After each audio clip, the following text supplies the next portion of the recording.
Well, good afternoon, everybody. It's the Cryptid Huntress.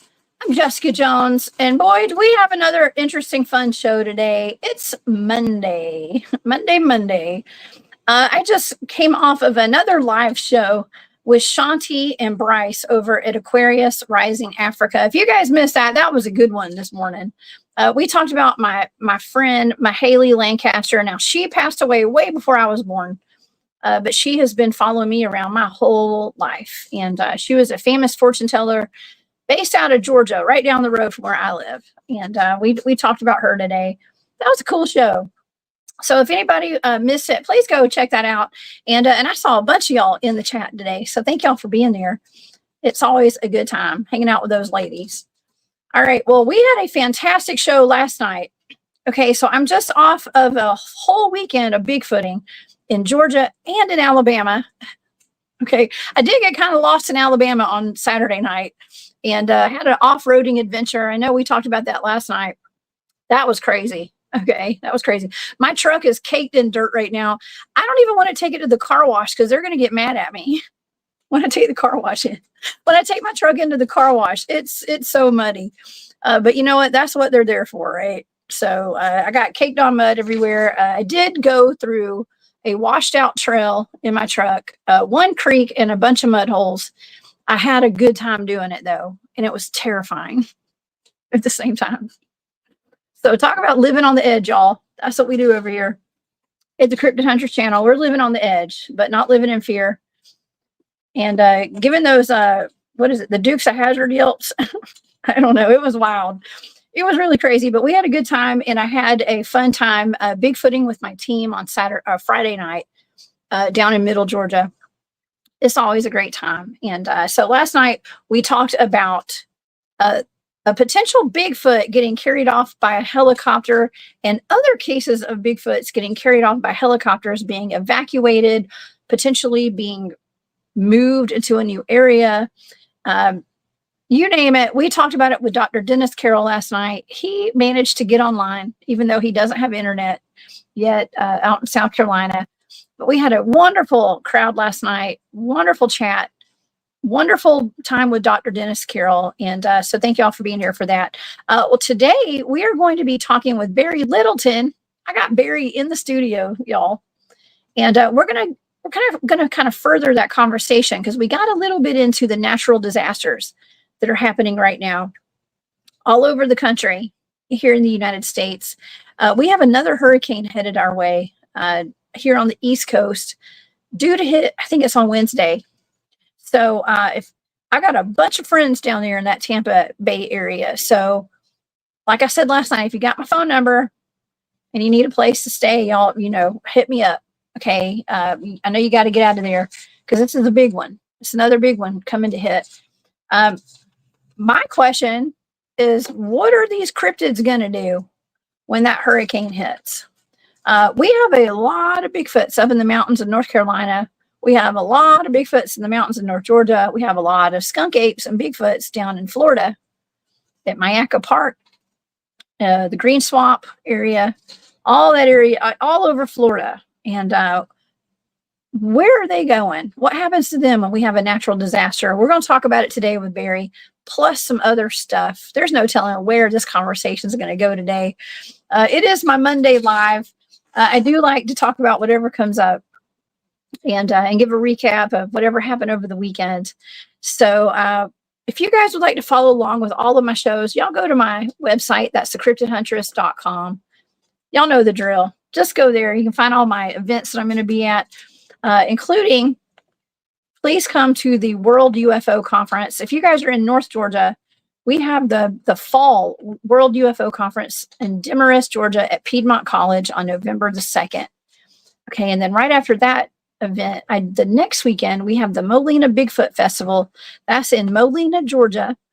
A wonderful Bigfoot fair and festival with music, food trucks, performances, dancing, vendors, everything. And you'll get to see all of us. It's on this flyer right here, talking about our Bigfoot adventures out there.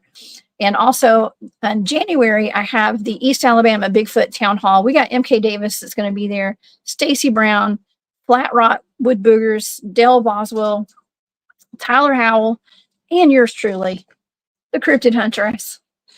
Yeah, we'll be there. So I love that event. I went last year, and Barry knows that I love MK Davis's research and stuff. And so I got to meet him and hang out with him a little bit at that event and see his presentation. So he's going to be giving another presentation.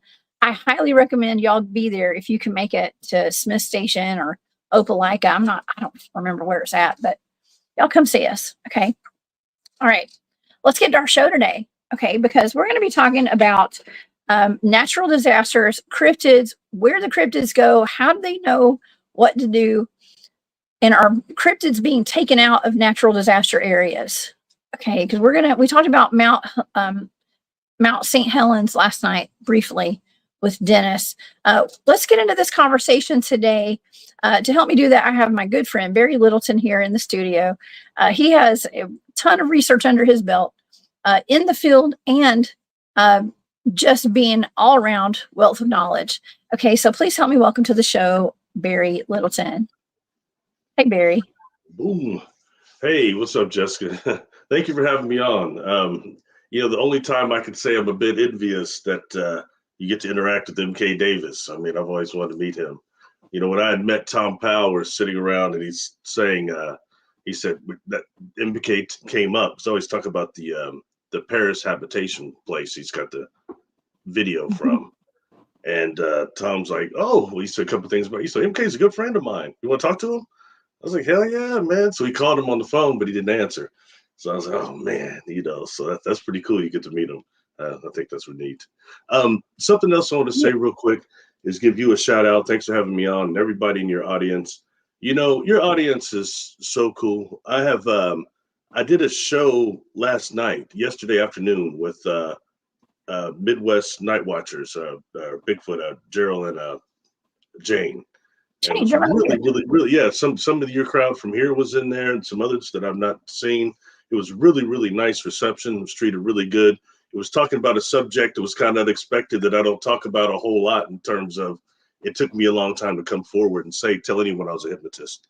Long after I had come forward, I was still real tripped out for being blasted in the public. And then I wanted to tell people I was a hypnotist too, and all the other weird stuff. So we talked about that. And I did one with Jane, a regression, and she actually talked about it. I didn't think it would come up. She mentioned it, but she did. And so that was really cool. And to give them a thanks to you, the audience. I've had some sessions with several of your audience now.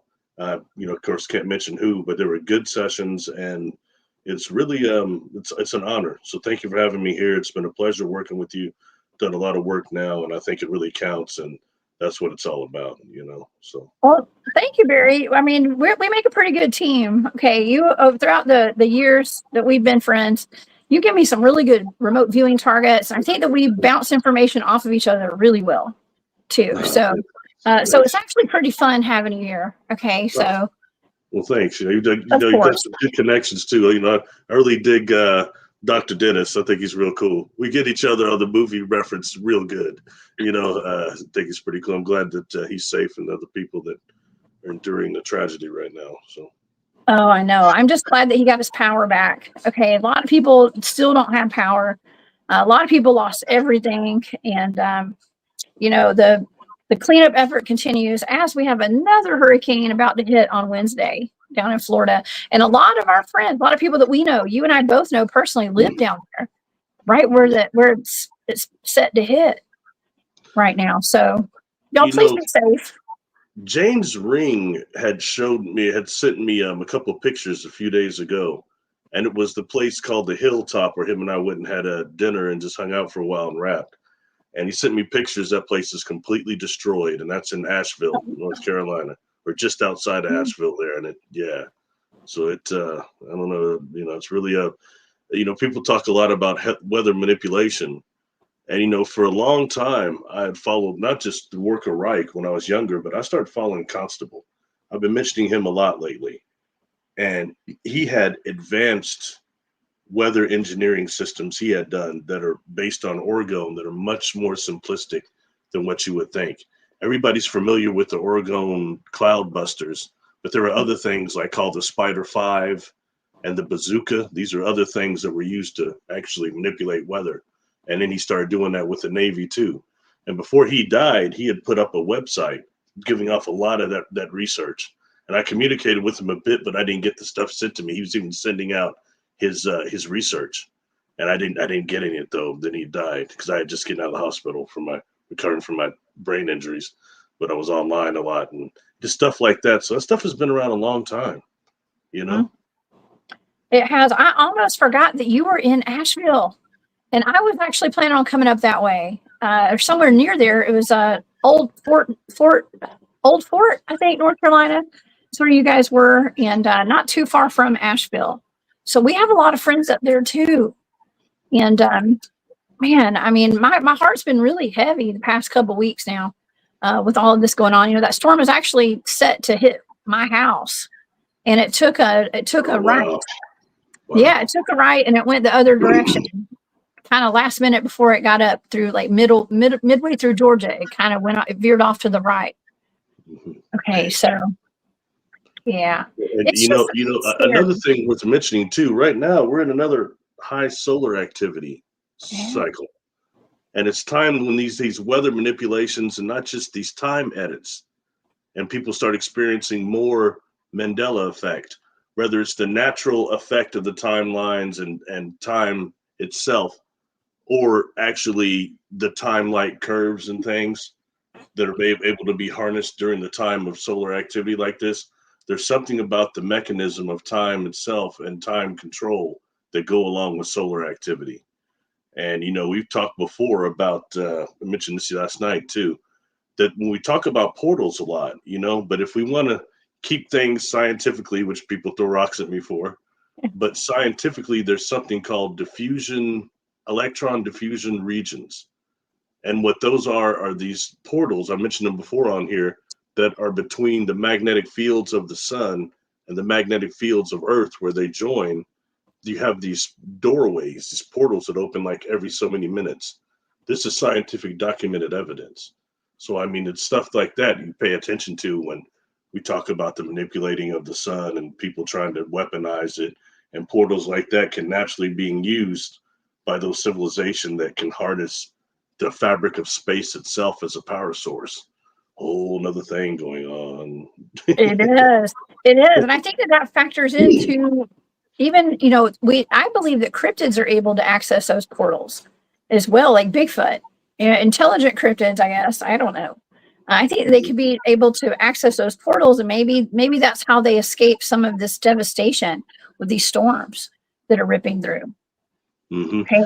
I think that's on the table. Enough of a frequency shift to where they would be able to get away. It is possible, or even in wormhole type Rosen bridge, possibly go to another place of Earth real quick, that is away from, at least farther enough that they can get away from the devastation. I think also, since we're already on them, we might as well just jump all into it, my friend. That's how we always do it anyway.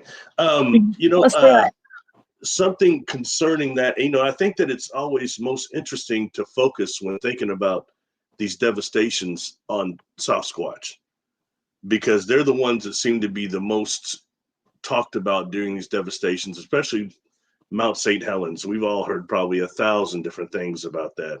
I've heard about them, getting caught in a blast. I've heard about them dematerializing just before. I've heard about them leaving prior because they had a sense of the earth and that was coming. Okay. And I've heard the bodies being retrieved. I've heard some of them being carried away by military. I think you discussed that last night.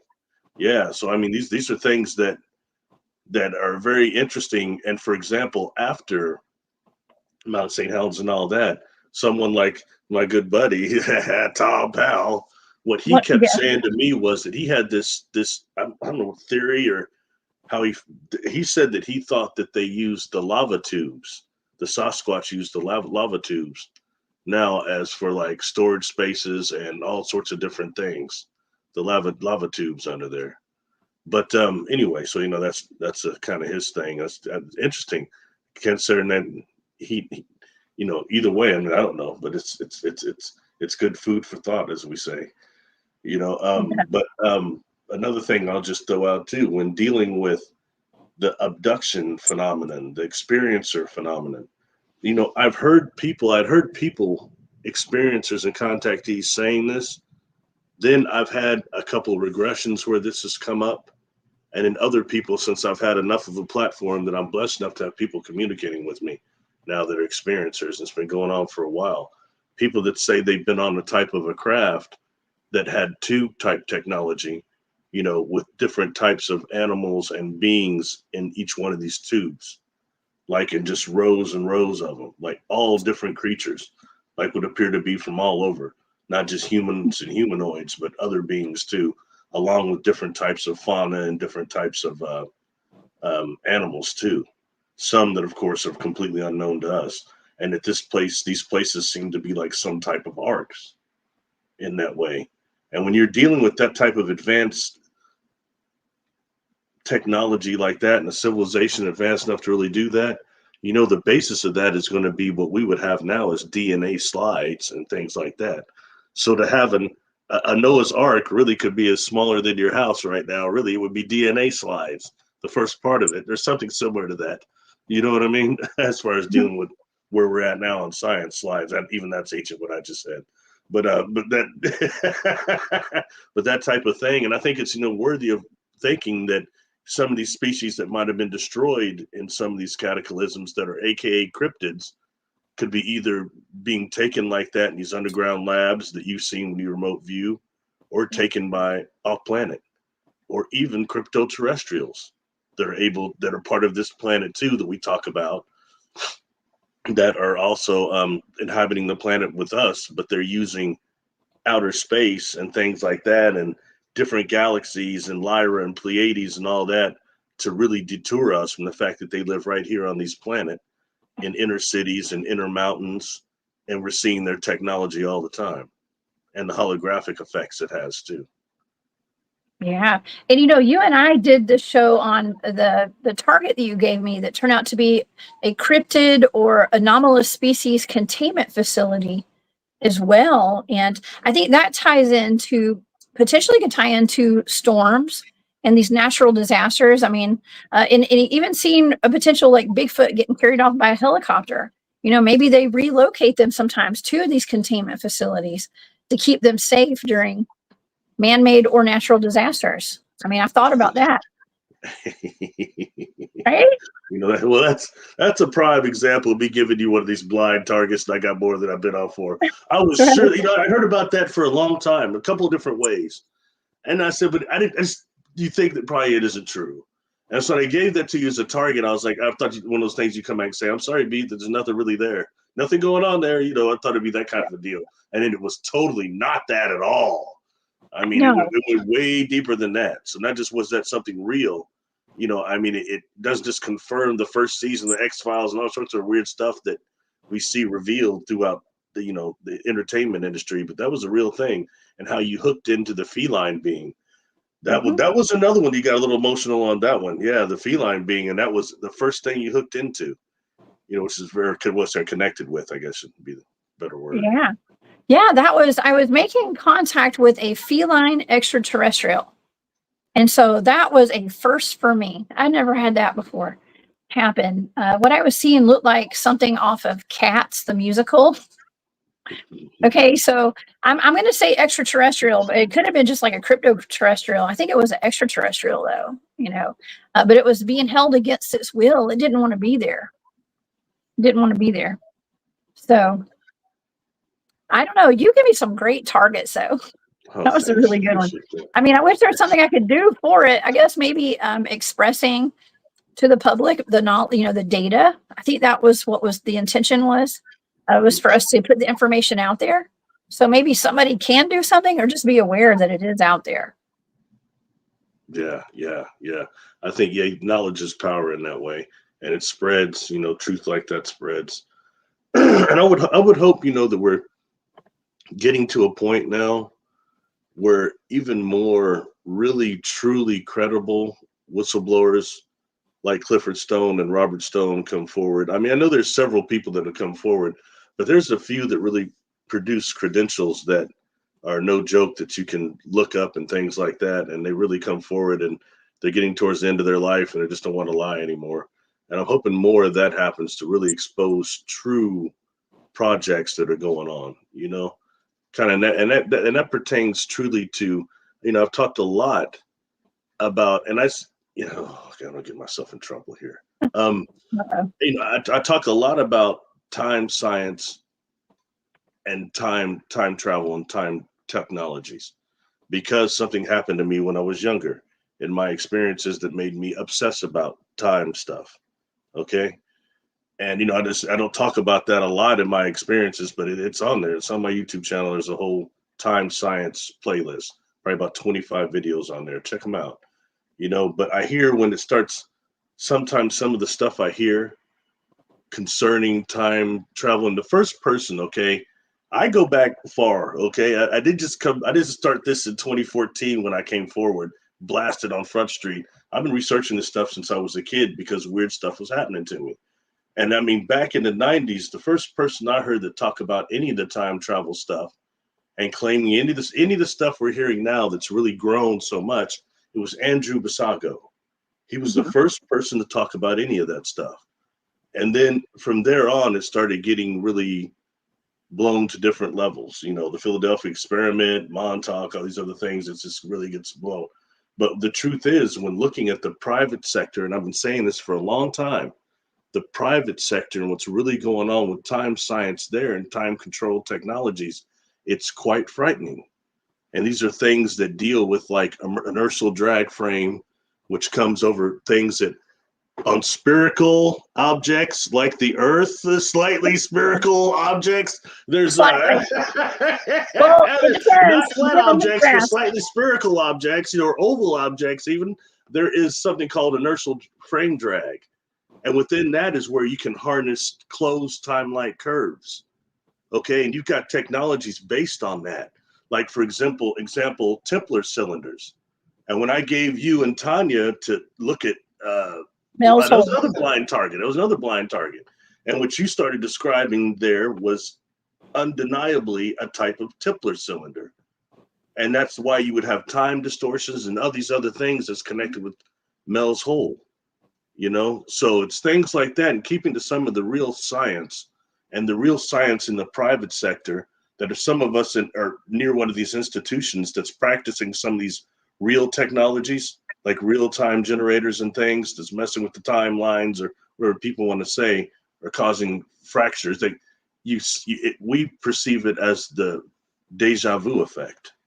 That's one of the ways we encounter that. God, I have that all the time. I used to have it a lot more often. And I think I may have told you one time, my son, he'd never heard of deja vu. He didn't know what it was. And we were walking out of the grocery store and he said, Mom, he was like, wait a second. We've been here before. I've already lived this before. He was like, what do you call this? He was like, this is weird. I don't know if I've dreamed this, but this has already happened. You were here. I was here. Those people were right there. And I thought, man, it was such I just saw it in his eyes. Like he was so confused, but it was deja vu. He just didn't know how to express it. He knew how to express it. He didn't know the type, like what you call it. Yeah. So really interesting. There's some of us that are sensitive to these time shifts, these time edits that occur, whether they be natural or induced.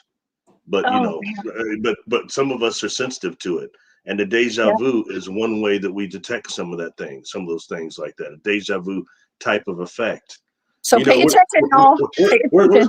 Where's my friend Dennis Carroll when I need him? He's a Doctor Who fan, but more specifically Tom Baker era. And towards the end of Tom's episodes is one of my favorite called Warrior's Gate.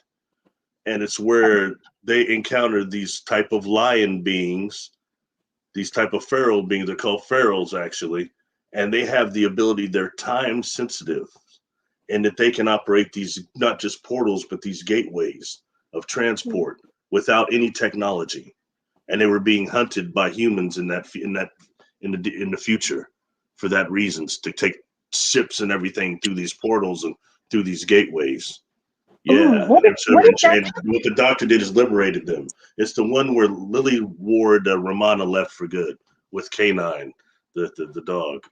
Okay, what about this? What if in that cryptid containment facility, that feline, potentially extraterrestrial that I was communicating with, what if that's why they have that one there? You know, they're using it. I mean, usually it's because there's weaponization going on of any kind of asset. So they could kidnap something or take it in and keep it captive. I mean, who knows? The Immortal Spaceman, this is Dan. Dan is asking, where were they scared or scary? I think you're talking about the felines. I was not scared, and they were not scary to me. And I think that they weren't scared. They just didn't want to be there. Okay. I think it was more like they just didn't want to. That's just the whole vibe I got the whole time. I was like, they just didn't want, whoever I was talking to didn't want to be where they were. Okay. They just didn't want to be there. Okay. But it wasn't like a desperation type of a energy. It was like, we got better things to do than this. Okay.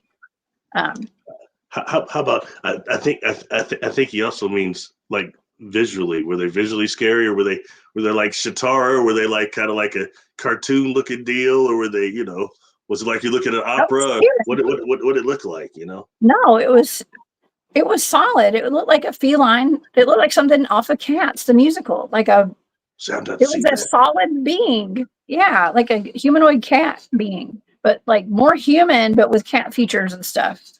So weird. It was, to me, it was weird. Okay. It was weird, but I mean, I was just remote viewing.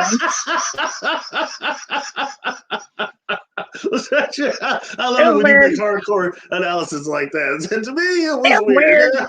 Hey, just one more question about it, seriously.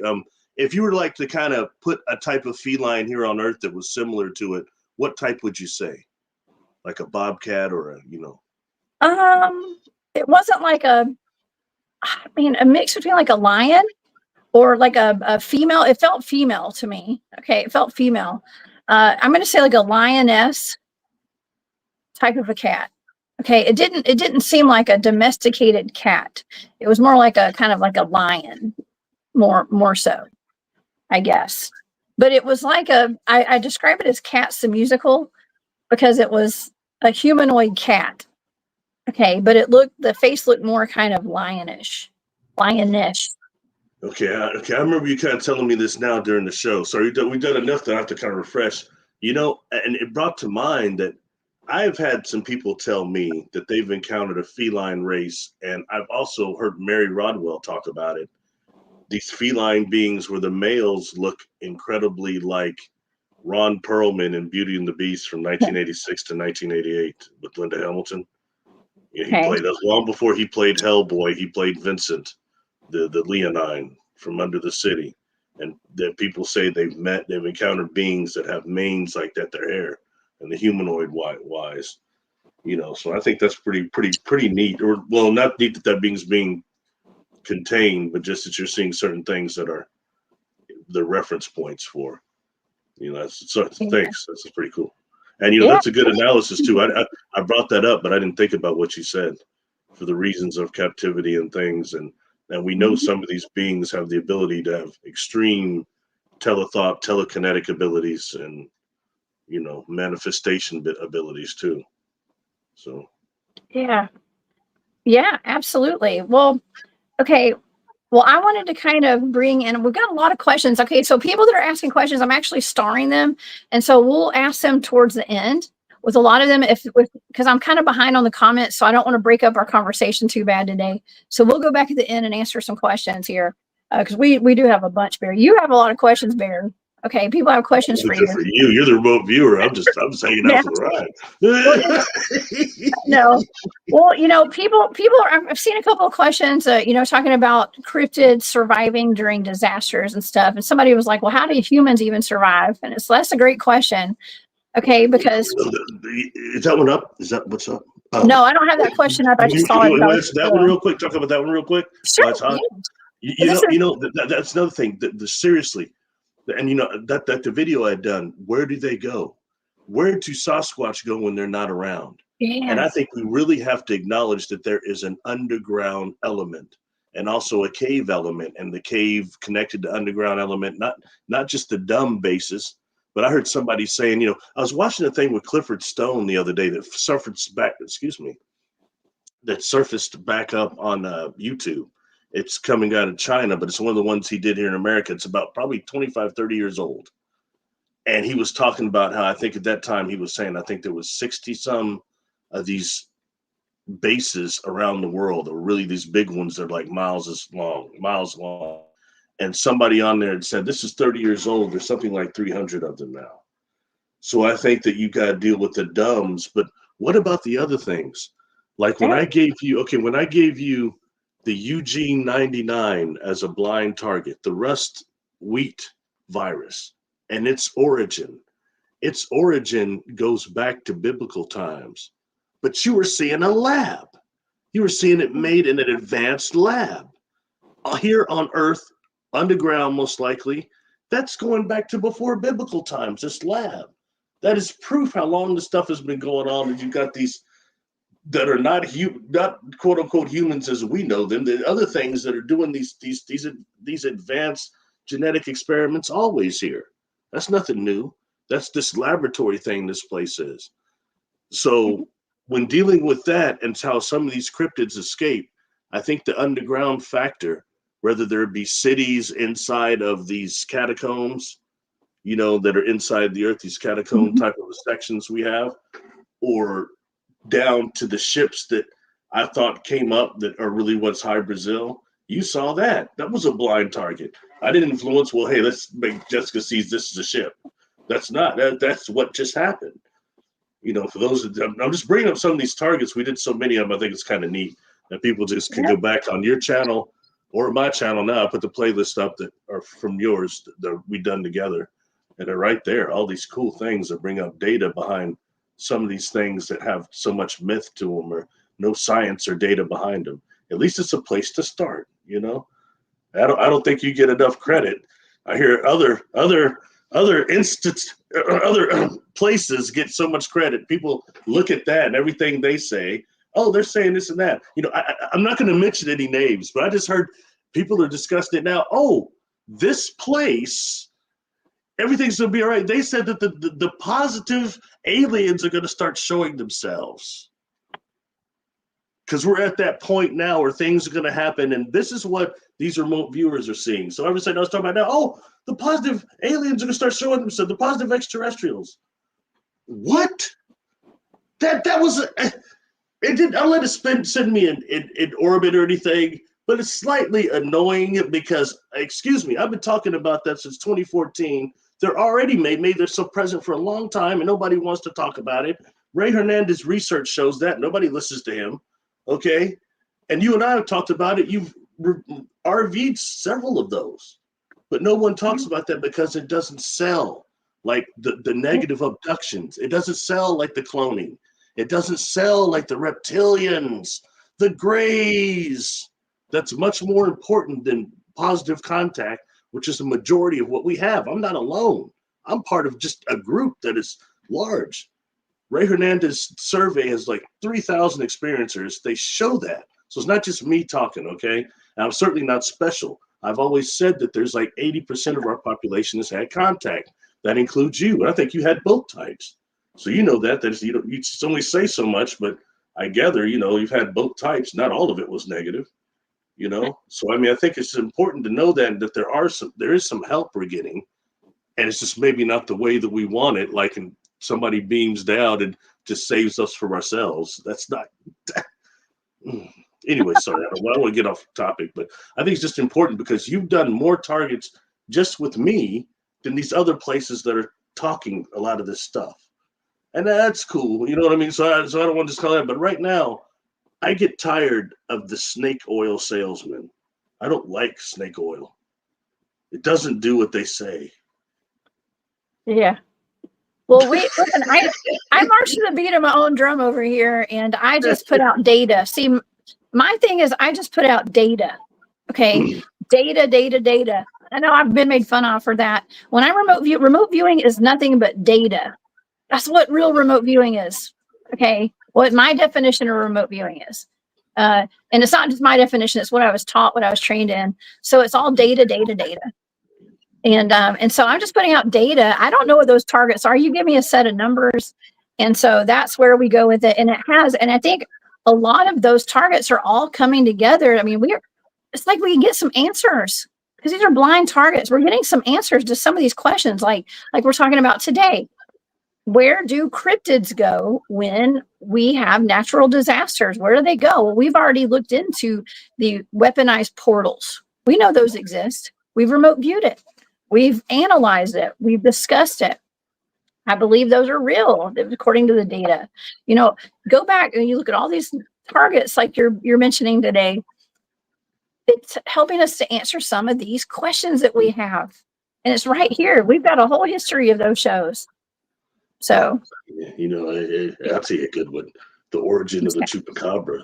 That's a good one that people in your audience can corroborate, and a lot of them did for themselves. You know, I wanted to see what you saw. That was a blind target. If anything you saw was similar to what John Vivinco and Right Hemispheric Remote Viewing saw, they saw the storm. They saw a containment or a laboratory being bust open by a hurricane in Puerto Rico there, and also these things escaping. And you saw something similar right over where you got over the dinosaur genetics. Oh, that was interesting. But anyway, but you saw that you mentioned a storm too, and you saw like a laboratory getting damaged, and you had all that was in the data. Okay. Yep. Then that made me go back and look at really when the chupacabra emerged, which was technically new 94 to about 96. It got really, really popular, but it started in 94. And in 94, there was a hurricane that hit Puerto Rico, Hurricane Carolyn, I believe it was. And then it made me look up how many places over there are actually genetic laboratories and how many of them existed back in 94. You can trace back. There's a few of them. So that and as my deceased bless my deceased mother used to say, where there's smoke, there's fire. Yeah, for sure. That target really threw me off because I thought, man, I am so off target. I'm picking up on a marsupial, a mammal, and a dinosaur. Reptilian, a mammal, it just doesn't make sense. It turns out that's exactly what this chupacabra is. Man, when you picked up marsupial, that really tripped me out. Because that's what I forget. I was talking to John Vivinco in this room out there at that ranch, and that's even one of that's on my channel too. We talk about it on my channel. Him and I are sitting there talking about that. But but prior to that, I think on there too. He said his team was seeing this marsupial. This being was a marsupial that when the child actually emerges from the pouch, it tries to devour it and chases it. Tries to eat it. Yeah, and he said it was really shocking to his team, but they kept seeing that. And then you see the marsupial factor too. I mean, see, it's stuff like that you can't just make up. And when you start doing statistics, if he's Mr. Spock, the statistics of that are probably really high. Don't you think? I mean, the odds of that just being a coincidence. Coincidence is a excuse uses by fools and liars throughout histories, and neither of us are that. So I think it's real fascinating, It is. And that's why I love these targets. I just absolutely love them. And I also love Jane and Garrel of Midwest Night Watchers. Thank y'all for gifting 5 the Cryptid Huntress channel memberships. That is so sweet of y'all. Thank you so much. So yeah, they're good people. I enjoyed them. I enjoyed doing the show with them yesterday, and it was a good subject. And afterwards, good conversation afterwards too. And we hit several different topics on there. They've got videos of skyfish is what they call them. And it's the same things I always call critters. And we talked about that quite a bit and what those actually are. And, that's really, really good information, food for thought. And also, they mentioned something else. I somehow started talking about those things I had seen streaking when I was out at Iseti, when I had that guy that runs it had these like $9,000 binoculars or something, those really expensive ones. And yeah, they're really expensive ones. I've been to some conferences now, other people have some, like Missy and other people, but these ones were really expensive. And I was using them to really try to zoom way out there. And I was looking way out there. And I was seeing what looked like these stars going from one constellation to another, or even that far out, maybe one galaxy to another. You're looking way out there. Yeah. And I started tripping out. And you see them like trailing across, like they're going in, like almost illuminating, going out, then re-illuminating. And it looks like, and I started thinking immediately, it's like Dyson spheres going through hyperspace and doing these frequency jumps across from constellations like that. People started laughing. I bet your mind was going a million miles an hour. Look at this. Yeah, the visual acuity, you can see when something's in the atmosphere, you can see way out there. Another thing going on. And Gerald and Jane have seen something similar. They said they got videos of it, of something like that in Canis Major, the Big Dipper. They kept commenting on how active it is, where their viewpoint is. Yeah, they've been seeing something coming in and out, like maybe even through a portal around the Big Dipper. That would be a great remote viewing target. That would be a great target just to find out what that is. I think one of these ones I'm sleeping in is a blind one because they want you to look at that. I think it's a good idea. Or you can just look at it for what it is. But you don't have to be blind. I don't know. I get obsessed on blind targets because it seems like it just makes some validity to it. You know what I mean? I don't know. Man. Yeah, I love me some of those good targets, man. They're the best. And wow, we've got some great comments. And Jay Truth Seekers brings up the mantids, the giant mantis. And this is interesting because we had someone earlier ask, I did start the question. It was about pill crawlers. Like, where do pill crawlers go? Where are crawlers? Let's just say crawlers. And J True Seeker says pill crawlers are supposedly the minions of the giant mantis, and they do attack in packs. Okay, somebody sent me Arc Echo Type, okay, on Instagram. Okay, he sent me a video. I think it was him, or maybe it was somebody different, but they sent me a video yesterday, or I just saw it yesterday, y'all. I'm terrible about checking my messages. I'm horrible. So it could have been a month ago, but I checked it yesterday, and it was like a pack of what looked like crawlers, like coming out of the side of a mountain. I don't know if it was in India or like another country. I don't know. But it looked, I zoomed in, and those arms and legs were way too skinny to be human. It was just freaking weird how somebody got all these on film. It could have been fake. I don't know. But it was compelling, and it wasn't a pack. It was like a pack of pill crawlers coming at some people. Isn't it interesting how almost more than any other cryptid, those pale crawlers are caught on film? You notice that? Yeah. Don Tart has one on his home camera pointed towards his driveway. He had one that came through his yard one day. He's on my team. Yeah. Doesn't Dennis say they're demonic? I don't know. Maybe they are. I don't know. I thought I heard him say that before. Really? I don't know what they are. When it comes to mantises, I tend to focus on what are the hybrids that are reported a little bit more, especially the melanin dominant ones. But as far as that could be. I mean, I don't know. You know what I mean? I definitely I found it interesting. Well, never mind. That's different. Those pale crawlers and the ones that are the beings with the long legs that have been seen walking. We did something on that too. I think you remember that too, but that might be slightly different. So. But yeah, that's interesting. I don't know on that one. It could be. Who knows? Yeah. Well, when it comes down to it, it's like where do these pill crawlers go to? I mean, do you think that they could have access to, or are they even fully in the 3-dimensional realm in this density? I don't think that they're fully in this density. Okay, so would storms even affect them like they affect us, which are our bodies, our 3D bodies are fully in this dimension for the most part? If they're manifested beings, I think if they get caught when they're manifested, they might. Kind of similar to I think that might be the issue. That's almost similar to a being that can control the dream body. If it's somewhere in the dream body and that place is destroyed, it's not going to be destroyed. It doesn't the same physical parameters. But if the physical body is there, it will be destroyed. You know what I'm saying?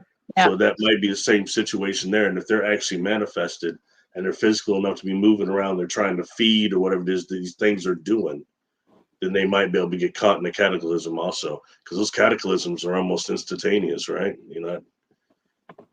For the most part. Yeah. Yeah, could be. And I would think that like the Fae, the little people, I would think they would be going underground during any kind of cataclysm. I mean, Yeah. I think most of the cryptids are going to be going underground. Mm-hmm. Okay, that's in the caves and underground. 100%. And a lot of that was used, I talk about it a lot, not just the cataclysms prior, but the ones that happened that were the end of the Ice Age. And when I actually met Randall Carson in person, we talked about some of that. And he had mentioned during that, was it Terrid meteor shower, during that 1,000-year period, he thought there were actually about 21 major strikes, around 21, he said. Yeah, I mean, that's even more than you think. So being underground was the way to live for over 1,000 years and something, and I'm sure longer and before that.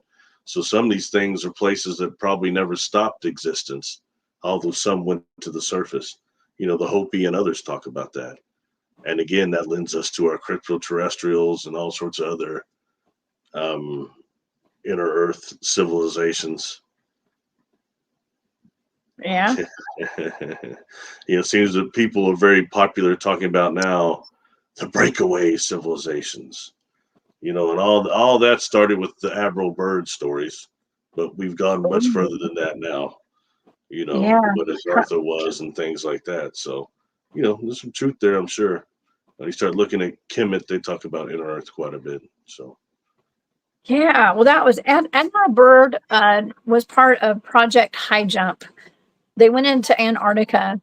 They took a whole bunch of ships and vehicles and all that. They flew over a gigantic hole, right? Gigantic hole in the earth up there. And he said that they actually went inside this inner Earth opening, and it was a whole other realm, a whole other world down there.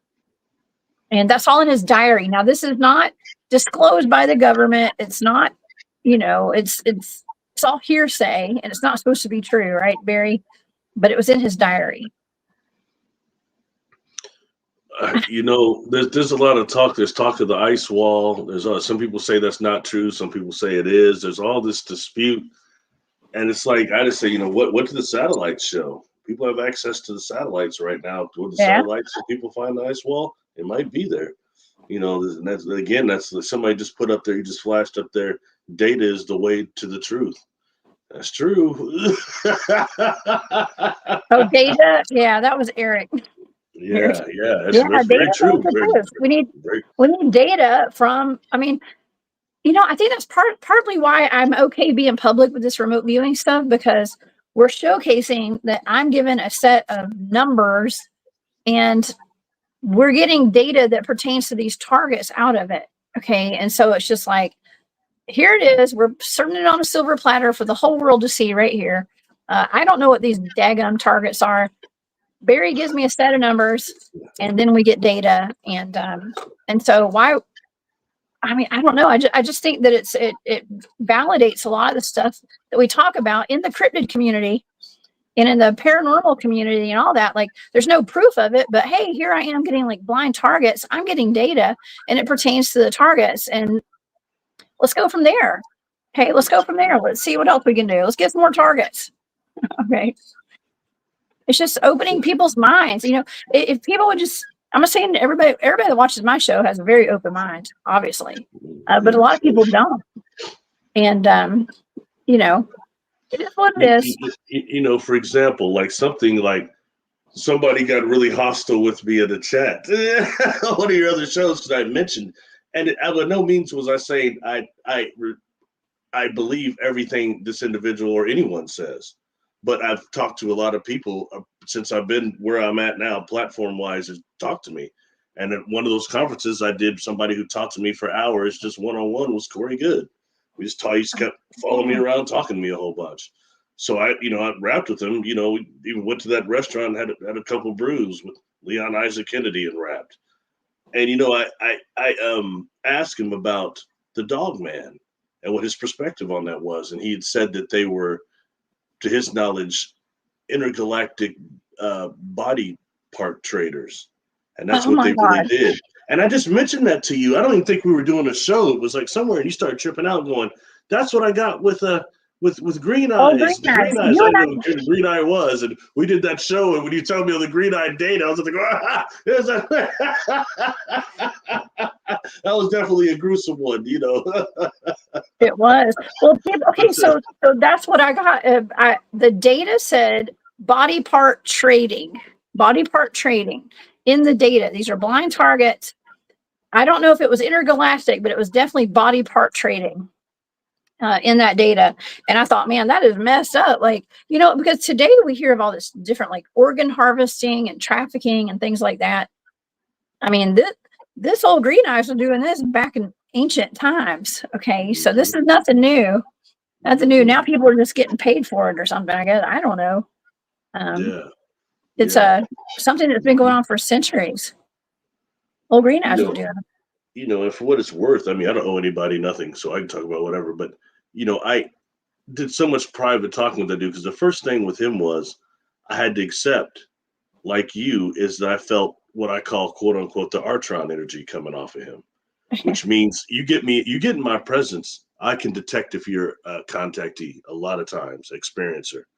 And when I say that, I stole the word Artron from Doctor Who, but in reality, those of us that have been around some of these beings that of a different, whether it be a different dimension, or especially those that are made from a higher dimension or more advanced biofield than us, and on board these craft that use these Makos, these black holes, as their energy source and their mode of travel also, our bodies get irradiated. I think the cells of them are radiated with some type of a life energy that I can start detecting, that you can detect on other contactees, because I knew you were, and I asked you about it in person. You never mentioned that on anything I'd seen before. You looked at me real funny, and I finally got you to take. You suddenly closed up on me like a nut. You wouldn't want to talk. I said, I know you are. I can feel it.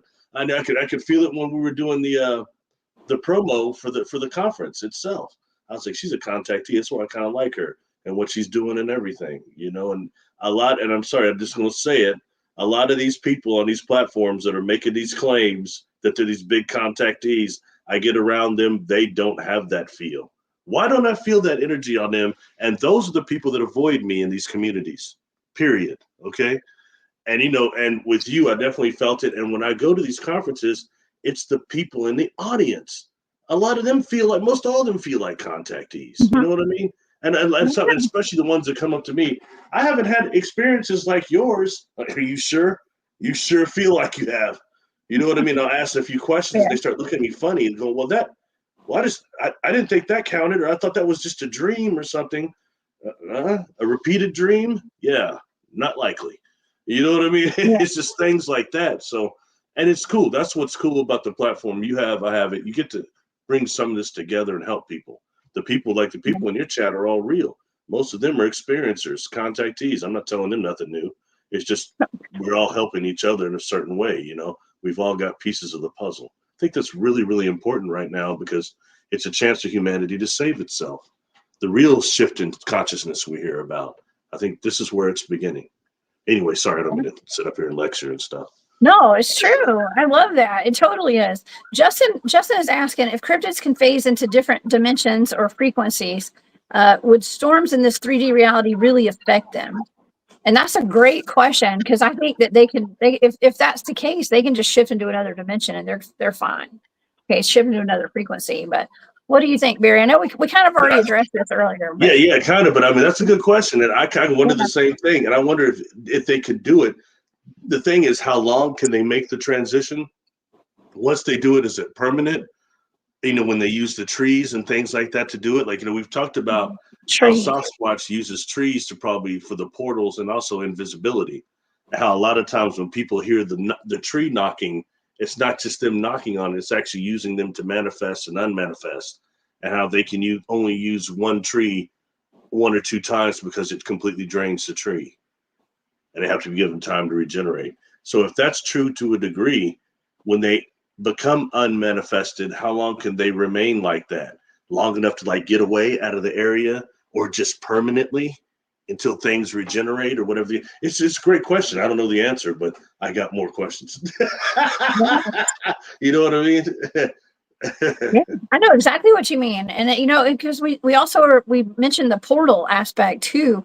And if the portals are opening because of solar flares and stuff, I mean, I would assume that a lot of this stuff is timing. I don't know how they know when the flares are coming. I mean, there's just a whole lot of stuff we don't know. But there's something they know that we don't know. Okay, there's something they know that we don't know, and that's what I do know. Okay, that's like the thing I know. If it's something like an eruption of something like Mount St. Helens, wouldn't you think that just as in tune as they are, just on the physical level as animals, they would almost know, or part animal, they would almost just know?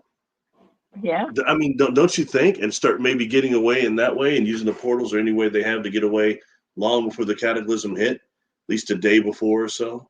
Just again, food for thought. I'm just wondering, I would if I had that ability. Yeah. You'd have to know that thing was about to go if you were in tune. The rumbles or whatever, and the seismic activity. I'm sure they picked that up. Okay, well, somebody in the chat, I'm so sorry, I don't remember who it was. Somebody mentioned that their knee hurts when a storm is coming. Okay, now I get the same way. Like my body will start aching when there's about to be a storm. We can just tell. I mean, I'm a country girl. Okay, and so like I grew up listening to my grandparents talking about, oh, it's about to rain. My joints are hurting. And so you can tell. You just have to be in tune with nature and in tune with your body and pay attention to things. I mean, these days people, I don't know. I think people do notice it, but everybody's kind of so distracted. We have so many distractions around us all the time. My grandparents didn't watch a whole lot of TV at all, and they were definitely more focused on nature and family and doing things outside. So they would notice that more. But it's true. The physical body does pick up what Mother Nature's doing. That's true. Some people, like I can kind of smell the ionization when rain is coming, but you got people that can smell rain way more than that. It's called clair something. It's not clair silence, but it's one of those where you can smell not just spirits, you can smell rain and stuff long before it comes. Yeah. Clair olfactories? No, it's the ability. It's like clair silence is like, have you ever met somebody that can smell spirits? It's quite fascinating. Okay, so here's the thing. When I'm remote viewing, I smell things, and I often do smell things. It's like when you go into, you get a whiff of like rose perfume or something. It's like, well, that could be like Aunt Grandma, and I was going to say Aunt Grandma. That didn't make sense. Aunt Edna, that's my go-to. It could be your aunt, your grandmother, your mom, if they passed on. You smell a cigar, and there's nobody smoking a cigar. That could be your Uncle Tom or Uncle Bob or Uncle Alan or whatever. It's a smell, and it's specific. And when I'm remote viewing, I smell things. I literally smell things. Wow, so we actually have to. We're not supposed to have candles burning when we're remote viewing. Nothing, no incense burning. Nothing, no food cooking. You go into a room that does not have any smells, any scents, any odors. Because when you smell something, you write that down. It's all part of the data. Okay, so there was one time my team was down at my farm. We were doing some remote viewing practicing, and we were training. And I had lit some incense, and the head of my team was like, "Put that out. Put it out." He was like, "It's going to affect us, So I had to put the incense out because we needed to be able to smell. Like phantom smells, basically. Okay, if you want to call it that. I think that's good to know. That's good protocol too, I would say, definitely. Yeah. So now we know that you have clairsilence, pretty sure that's what it's called. And then you also are clairauditorial, because you start hearing what do you like, start smelling roses and hearing LL Cool J, I'm gonna knock you out, knock your mama out. Was that kind of how that goes for you? Yes. Yeah. I love that. You always hear some rap songs or something too. I do. That's pretty neat, I think. I do. You know, the last target that I made public was on Thursday with Jane and Gerald, and we were talking about the meat shower in Kentucky back in the 1800s. And during that target, I had written down in quotation marks, it was a Biggie Small song called like "What's Beef," and I was writing the lyrics down. Like I didn't know that was the name of the song. I couldn't remember it, but I remembered some of the lyrics. Turns out the song was called "What's Beef." You know, made me And I was think like, of that I was reviewing beef falling from the sky, or bacon, or something. When he said that, it reminded me of that old commercial back in the 80s, that old little woman, where's the beef? Remember that? Yeah, Wendy's. Yeah. Yeah, it was Wendy's, wasn't it? Yeah. Yeah, they had the little old lady. She'd open up the bread. She'd be like, "Where's the beef?" Yeah, we had great commercials back in the 80s. You know, food for thought on that too.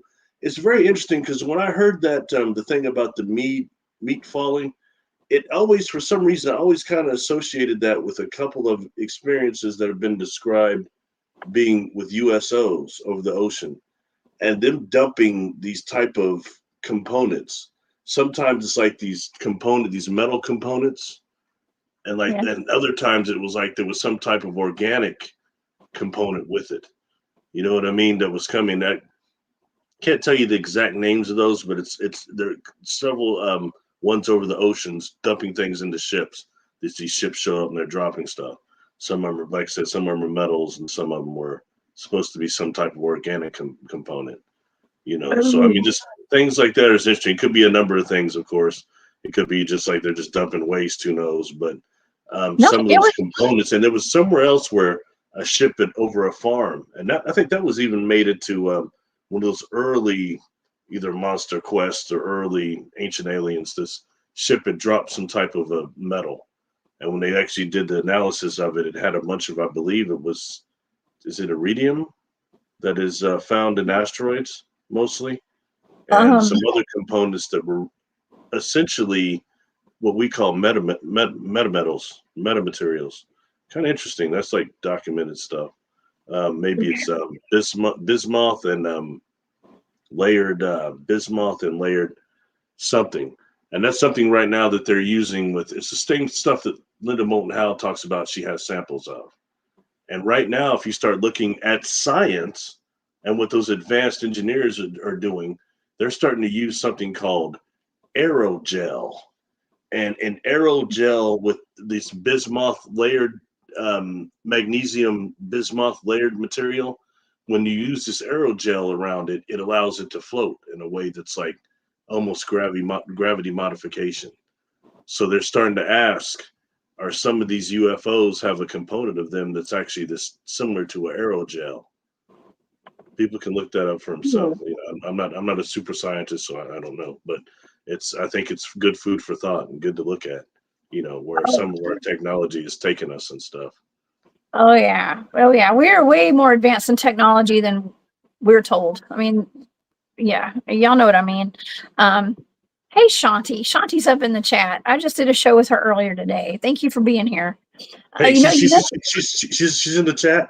Yeah, I'm gonna give her a lot of credit. Okay, it's so cool because I already shipped to her because I watched you two shows, but then, you know, I had this thing happen where I had an old client come up to me, and he's like 38 now, and I worked with him when he was a kid, and he's like, I always wanted to say thank you because, you know, one person said I wasn't crazy. You helped me with the voices.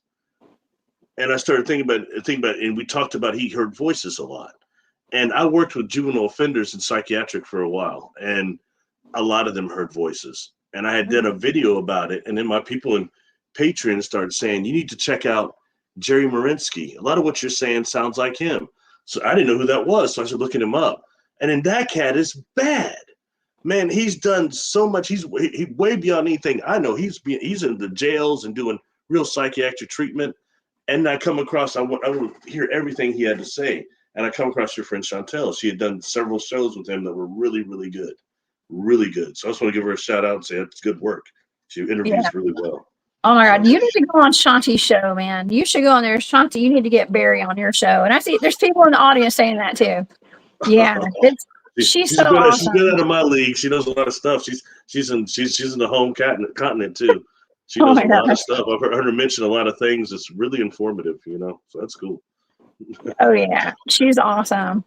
Yeah, you had mentioned something about we were talking about going back to that meat shower from Thursday, and that vessel in the data. It was like, in the data there was a vessel. It was like it was either an airship, because I wrote down Zeppelin. It could have been a UFO or some sort of an airship. Could have been anything, but whatever that vessel was, it was some kind of a vehicle, and it's what dumped the meat onto that property.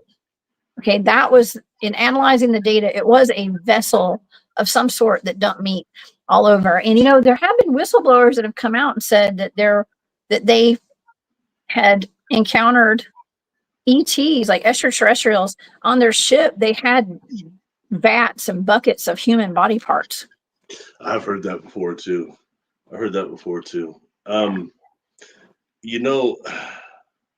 Something else, when dealing with this, and oh boy, I don't want to get out of my realm here. I did a video on this, but it was based on the stuff when I first started hearing about chemtrails, okay? And there's a gentleman that was talking about it, Dr. Delbert Blair, and he had some microanalysis done, some deep analysis done on those chemtrails. And the stuff that he found in there, and it's so weird because I can't find those videos or the documentaries him talk about that anymore anywhere, okay? Or those tests that I saw. He had evidence, and what they were finding, those chemtrails were not just like not nanites and things like that, quantum dots, but also they were finding things like cryptosporidium. Okay, different types of manure. They're having these different. There's three other types of bacteria and hostile stuff that was in there. Sorry, I know cryptosporidium was definitely one of them, but they had all these things in there that were so horrible, including Morgellons. Okay, more or less, and that's how they're triggering Morgellons a lot too, and that's how they're transmitting that. I mean, he had all that, and all that information now is gone concerning what he had in chemtrails. And when I look at the things like this meat shower, it just kind of reminds me of something similar to that type of technology, and why there would be nano dots that are used for invisibility, more or less, inside these chemtrails is amazing. Right now, if you want to look at the technology humans have, they can put these nano dots on the shell, on the surface of a craft, and make it invisible. That's how they're using for invisibility right now. Ooh. Well, somebody had mentioned, I can't remember who, somebody I was talking to mentioned that it might have been you, I don't know, that whatever's in these chemtrails, okay, like the stuff that's coming out of the airplanes that change our skies, that it actually detects UFOs. Okay, so it's actually a way to, it's like the metals in it make it where the invisibility cloak cannot work for UFOs when they come into the environment. So the radars can detect them when they're here, when they go through that cloud, let's just say. Okay, so I don't know where I heard that from. Hey, that's interesting. You know what I mean? That's interesting. It'd be worth investigating scientifically. It could be true because there's a video on my channel. I finally released it, and the reason why I never released that video for years is because cryptosporidium, I forgot to put pictures of it in there, and that was one of the main components that was in there that I thought that really caught the red flag for me. But the other stuff, all the other components are on there, and I've got it in that video with the long stuff with pictures at the beginning and end. I try to explain. So, a lot of people know a lot more than chemtrails than me, but I just found it interesting, and I took an interest in that because when I saw what was happening to some of those pine trees in Washington, why did they all look like snow cones almost? You know what I mean? The way at the top, there's only a little bit of foliage at the top, and they're stripped all the way down. I was told that was because the chemtrails were releasing some type of an agent that was making the trees less resistant to some type of a lethal beetle that's killing those trees. That's what I was told. Oh man. Well, are you sure they're even real trees? They could be towers, 5G towers. I don't know. Just kidding. The Strange Road. What's up, y'all? What's up? I guess I don't know if this is Mikey, but what's up? Thank you for being here today. Y'all go check out The Strange Road on YouTube. Okay, great channel over there. Now, okay, so I'm gonna have to go get my kid here in a couple minutes. So let me go through and see if we have any kind of questions that we need to go back to today, because we had a lot of questions earlier in the show, and Dan, the Immortal Spaceman, wanted to know: can you do regression work online, and can he find answers to his dreams? Absolutely, yeah. Actually, Yeah. I was not a big fan of online because I didn't think it would really work. I got to tell you, it works just as good as being in person. I had other hypnotists telling me that, but until I really started doing it a few years ago. Yeah, definitely do it online. You can shoot me an email at barrylittleton13@gmail.com, and we could definitely find some answers, and you can tap in, and your super conscious and subconscious has all the answers you want. So we could do that. Perfect. Thank you, Barry. Okay, he's got another question. Are all cryptids created? Time as we experience is off the table. Anything is possible. Do you think they're all created, or some of them are like organic? What do you think? I think it's both, like you just said.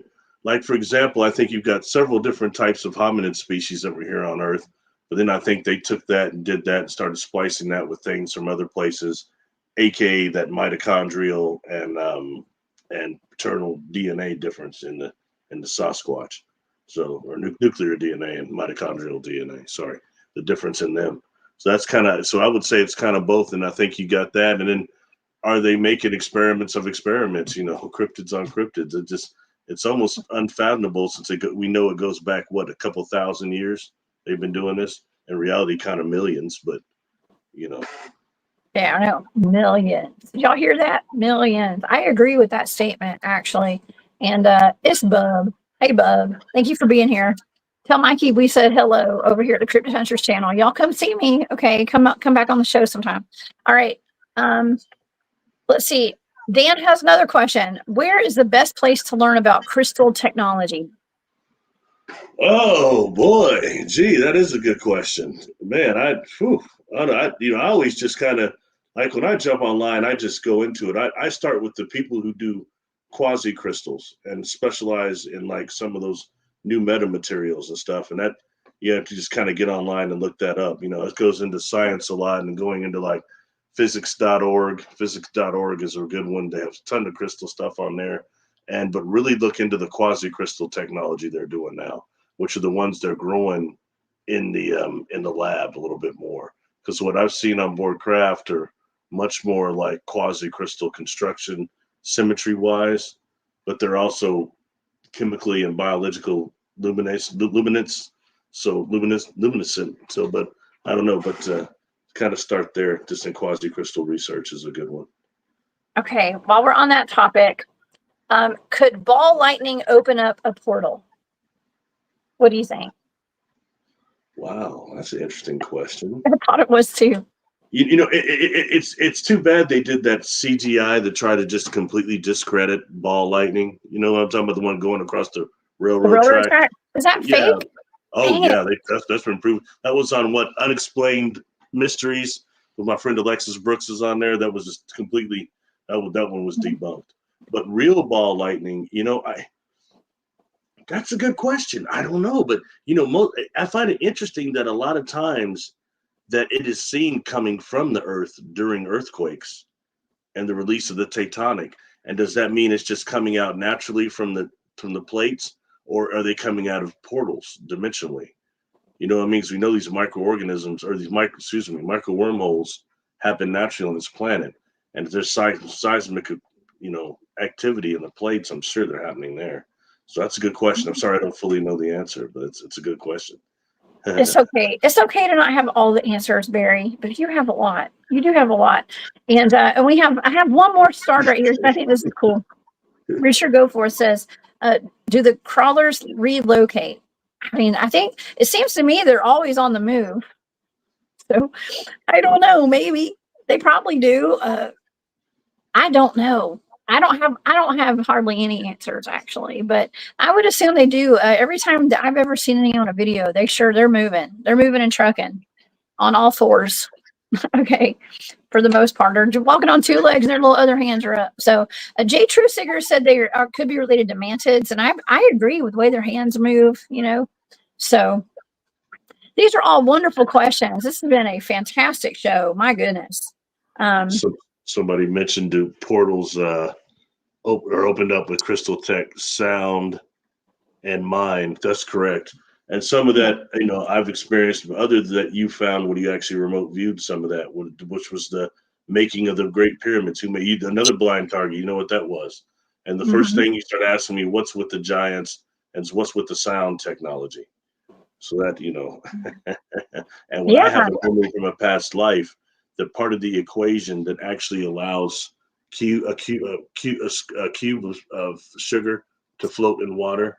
Yeah. Similar mathematical computation of that is the levitation abilities that they were using with some of that. Quite similar. That's like memory thing. So. Yeah.